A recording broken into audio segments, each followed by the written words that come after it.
Endoscopy এবং colonoscopy একেবারে অনুষ্ঠানের শুরুতে আপনার কাছে আসলে একটু জেনে নিতে চাই, সেটি হচ্ছে এন্ডোস্কোপি এই বিষয়টি আসলে কি? এন্ডোস্কোপি হলো এন্ডোস্কোপ, অর্থাৎ আমরা ভিতরের দিকে প্রবেশ করিয়ে যে স্কোপ প্রবেশ করিয়ে আমরা যে তার স্থির বাস্তব চিত্র নিয়ে এসে রোগীর সামনে উপস্থাপন করি, সেটি হচ্ছে এন্ডোস্কোপ।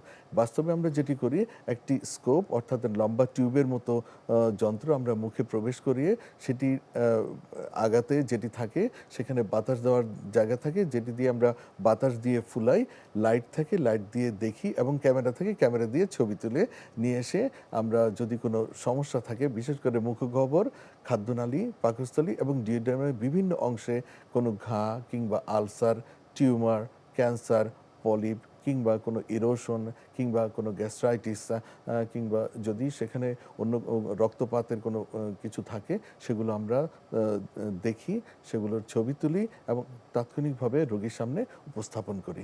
এটাই হলো এন্ডোস্কোপি। এন্ডোস্কোপি নিয়ে এক ধরনের আতঙ্ক কাজ করে মানুষের মধ্যে। কেন আসলে এমন হয়? এন্ডোস্কোপি নিয়ে আতঙ্কের একটি কারণ রয়েছে, সেটি হলো এটি একটি যন্ত্র যেটি আমরা গলার মধ্যে যখন প্রবেশ করে তখন কিছুটা অস্বস্তি লাগে। তো পুরোনো দিনে যেগুলি দেখা যেত সেই যন্ত্রগুলো খুব স্থূলাকৃতি ছিল এবং হার্ড ছিল এবং গলা দিয়ে যখন প্রবেশ করাতো তখন একটু ব্যথা লাগতো, কষ্ট হতো। কিন্তু আধুনিককালে প্রযুক্তির উৎকর্ষের এই যুগে প্রত্যেকটি জিনিস আরও সাবলীলভাবে, সুন্দরভাবে এবং মানুষের জন্য সহনশীলভাবে, এবং এন্ডোস্কোপ যন্ত্রটি আগের চেয়ে অনেক বেশি সফট এবং সরু এবং খুব অভিজ্ঞ হাতে এন্ডোস্কোপি করাতে গেলে সাধারণত যন্ত্রণা কিংবা ব্যথা কোনোভাবেই আর লাগছে না। এন্ডোস্কোপ করতে 30 থেকে 60 সেকেন্ড অর্থাৎ 1 মিনিটের মধ্যেই এন্ডোস্কোপি করা সম্ভব এবং কোনো প্রকার যন্ত্রণা বা ব্যথা ছাড়াই। কিছু কিছু জায়গায় যে এন্ডোস্কোপ করার সময় রোগীকে কাউন্সেলিং করা হয় না, এর ফলে যেটি হয় রোগীর একটা আতঙ্ক থাকে কিংবা দেখা যায় রোগী যখন এন্ডোস্কোপ করা হয় তখন তাকে কেউ হয়তো হাত পা জোরে চেপে ধরে, মাথা চেপে ধরে, কোমর চেপে ধরে, তখন রোগী একটা আতঙ্কে পড়ে যায় এবং সেই অভিজ্ঞতাটিকেই কেউ এসে আরেকজনের কাছে যখন বলেন তখন সে আরো বেশি আতঙ্কিত হয়ে যান। তো এই অস্বস্তি লাগাটাও কিন্তু মানুষের মন থেকে চলে যায় যদি তাকে আস্থায় নিয়ে আসা যায়, যদি একজন গ্যাস্ট্রো লিভার বিশেষজ্ঞ তাকে সুন্দরভাবে বলেন, তাকে ব্যাখ্যা করে বলেন, তাকে আস্থায় নিয়ে আসেন, অর্থাৎ রিঅ্যাসিওর করেন, সেক্ষেত্রে রোগী কিন্তু কনভিন্সড হন এবং খুব সুন্দরভাবে এন্ডোস্কোপি করা সম্ভব হয়। এন্ডোস্কোপি করবার পূর্বে লিখিত কনসেন্ট এবং কাউন্সেলিং এর প্রয়োজন হয় কিনা? মেডিকেল সায়েন্সে বলা হয় যে যেকোনো ইন্টারভেনশন করার পূর্বে লিখিত কনসেন্ট নেওয়া এবং কাউন্সেলিং করা এটি খুব গুরুত্বপূর্ণ। কেননা আমি একটি ইন্টারভেনশন করব, তার গলায় একটি নল ঢুকিয়ে পুরো জায়গাটি আমি দেখব, অবলোকন করব।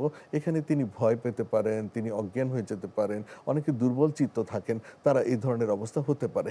এই কারণে আগে থেকেই তাকে ইনফর্মড কনসেন্ট অর্থাৎ তাকে পুরো তথ্যটি জানাতে হবে যে এভাবে এভাবে পরীক্ষাটি করতে হয়, পরীক্ষাটি করতে কোনো যন্ত্রণা লাগে না, ব্যথা লাগে না। তারপরেও যদি আপনি ব্যথা পেয়ে থাকেন তার জন্য একটু কনসেন্ট আমরা আপনার সদয় সম্মতি আমরা নিব। সেই হিসাবে একটি রিটেন কনসেন্ট আমরা নিয়ে থাকি এবং এটি মেডিকেল সায়েন্স সমর্থন করে। ট্রিটমেন্ট হিসেবেও এন্ডোস্কোপি ব্যবহার করা হয় কিনা? এন্ডোস্কোপির দুটি ব্যবহার, একটি হচ্ছে ডায়াগনস্টিক আর একটা হচ্ছে ট্রিটমেন্ট, অর্থাৎ আমরা কোনো রোগ নির্ণয়ের কাজে ব্যবহার করি এবং রোগ নিরাময়ের কাজেও কিন্তু আমরা এন্ডোস্কোপ যন্ত্র ব্যবহার করি। যেমন ধরুন লিভার সিরোসিসের জন্য খাদ্যনালীর নিচের অংশে রক্তনালীগুলো ফেটে যায়, যখন তখন রক্ত বমি, কালো পায়খানার আবির্ভাব ঘটে। এই অবস্থাটি নিরসনকল্পে আমরা যেটি করি সেটি হচ্ছে সেখানে ইভিএল পদ্ধতির ব্যবহার করি, অর্থাৎ সেখানে যে ফুলে যাওয়া রক্তনালীগুলো রয়েছে সেগুলোকে চুপসে ফেলার জন্য সেখানে ব্যান্ড লাইগেশন করে দিই। এর ফলে যেটি হয় যখন তখন সেই ফুলে যাওয়া রক্তনালীগুলো ফেটে যেয়ে রক্তবমি, কালো পায়খানা হয় না।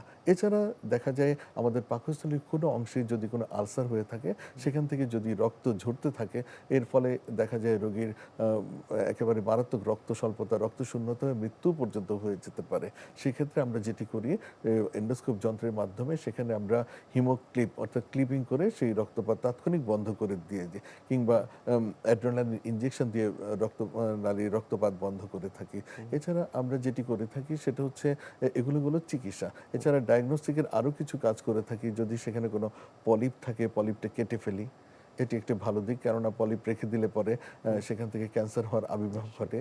এছাড়া আমরা যেটি করি, সেখানে সন্দেহজনক কোনো টিস্যু থাকলে সেখান থেকে আমরা বায়োপসি ম্যাটেরিয়াল অর্থাৎ টিস্যু নিয়ে আসি, সেটি পরবর্তী হিস্টোপ্যাথোলজি করে আমরা নিশ্চিত হই এটি ভালো টিউমার না খারাপ টিউমার অর্থাৎ ক্যান্সারের আবির্ভাব ঘটছে কিনা। এই কাজগুলো আমরা করে থাকি।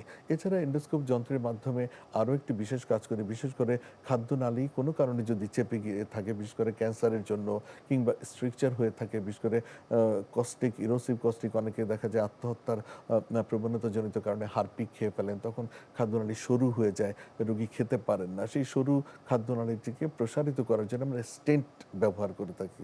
এছাড়া দেখা যায় এটি খাদ্যনালীতে করে থাকি। এছাড়া ডিউডেনামের অনেক সময় দেখা যায় ক্রনিক গ্যাস্ট্রিক আলসার থেকে, ডিউডেনাল আলসার থেকে সেটি সরু হয়ে যায় এবং রোগী আর খাবার গ্রহণ করতে পারে না। সেই সরু খাদ্যনালী আমরা প্রসারিত করে দেওয়ার জন্য সেখানেও আমরা স্টেন্ট ব্যবহার করি। তো এন্ডোস্কোপি যন্ত্রের আসলে বহুবিধ ব্যবহার রয়েছে।